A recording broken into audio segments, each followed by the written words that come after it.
When Oppo announced the Realme brand that catered to the online market, not many expected such a competitive pricing. The Realme One seems to be a real value for money smartphone. This is Sandeep from Rev Atlas. Let's dive into a review to see what's what.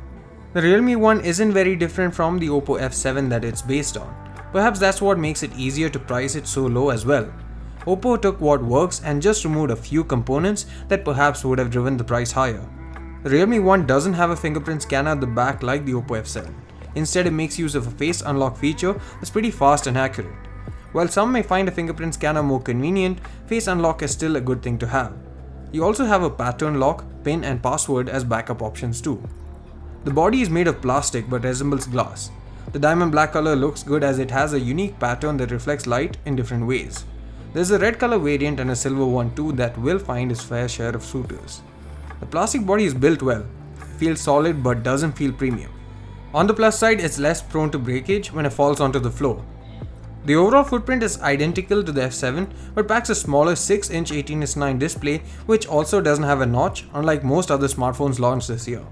Many will find this to their liking rather than being a disappointment. The display has a resolution of 2160 by 1080 pixels which looks sharp and has good colors. However, the display is reflective and that does hamper sunlight legibility. However, that's a characteristic of most smartphones in this particular segment, so it's not really a deal breaker. Now on to the internals. The Helio P60 octa-core chipset from MediaTek is what powers this device and it truly is a beast in terms of performance. It even outdid the Oppo F7, Mi 6X and believe it or not the P20 Pro in our speed test comparisons which we shall link in the description below. There are 3 variants available, a 3+32, 4+64 and a 6+128GB variant which gives plenty of options to choose from.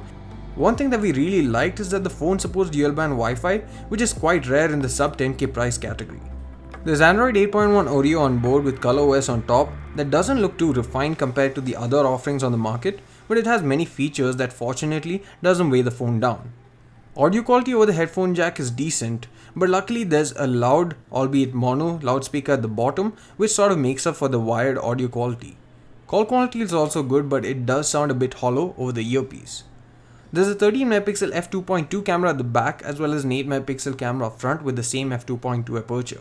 We are preparing a detailed camera review of the same, but until then these samples will show you what to expect from the smartphone.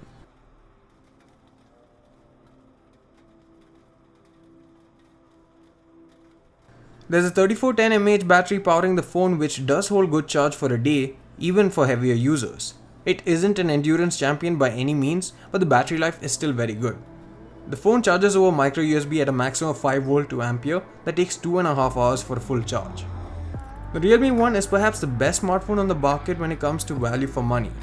While I'd still probably go for the Redmi Note 5 Pro if I'm looking at a sub 15k segment due to the amazing cameras, I would probably recommend the Realme One to anyone else looking for a great smartphone that ticks all the right boxes but doesn't mind a slightly inferior camera experience, be it under 15k or under 10k.